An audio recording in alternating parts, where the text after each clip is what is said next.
નમસ્કાર દર્શક મિત્રો, એચડી ન્યૂઝમાં આપનું હાર્દિક સ્વાગત છે। હું છું આપની સાથે આરડી વગેરા। જોઈએ આજના મુખ્ય સમાચાર। અંકલેશ્વર હાસોટ રોડ પર આંબલા ખાડી નજીકનો માર્ગ 9 નવેમ્બર 2026 સુધી બંધ। અંકલેશ્વર હાસોટ રોડ પર આંબલા ખાડી ઉપર જૂના પુલને તોડી નવા પુલના નિર્માણની કામગીરી ચાલતી હોવાથી વહીવટીતંત્રે સુરક્ષાના હેતુથી આ માર્ગ પર તમામ પ્રકારના વાહનોની અવરજવર પર 9 નવેમ્બર 2026 સુધી પ્રતિબંધ મૂક્યો છે અને વાહન ચાલકોની વૈકલ્પિક માર્ગ અપનાવવાનો અનુરોધ કર્યો હતો। અંકલેશ્વર હાસોટ રોડ પર કડકિયા કોલેજ નજીક આવેલી આંબલા ખાડી ઉપર જૂના અને જર્જરિત પુલને તોડી નવા પુલના નિર્માણની કામગીરી ચાલી રહી છે। ભારે વરસાદ દરમિયાન આંબલા ખાડી ઓવરટોપિંગ થવાની શક્યતાને ધ્યાનમાં રાખીને વહીવટીતંત્રે સુરક્ષાના હેતુથી આ માર્ગ પર તમામ પ્રકારના વાહનોની અવરજવર પર 9 નવેમ્બર 2026 સુધી પ્રતિબંધ મૂક્યો છે।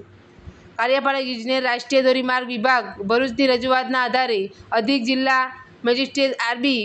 ભોયાતાએ ગુજરાત પોલીસ અધિનિયમ 1951ની કલમ 33(1)(b) હેઠળ આ હુકમ જાહેર કર્યો છે। જાહેરનામા મુજબ અંકલેશ્વરથી હાસોટ તરફ જતા વાહનોને અંકલેશ્વર આંબોલી બોરીદ્રા રોડ મારફતે હાસોટ તરફ અને હાસોટથી અંકલેશ્વર તરફ આવતા વાહનોને હાસોટ આંબોલી બોરીદ્રા રોડ મારફતે અંકલેશ્વર તરફ ડાયવર્ઝન કરવામાં આવશે। વહીવટીતંત્રે વાહન ચાલકોને જાહેરનામાનું પાલન કરવા તેમજ અનાવશ્યક મુશ્કેલી ટાળવા વૈકલ્પિક માર્ગનો ઉપયોગ કરવા અનુરોધ કર્યો છે। એચડી ન્યૂઝ સાથે રિપોર્ટ જયેશ પ્રજાપતિ, અંકલેશ્વર।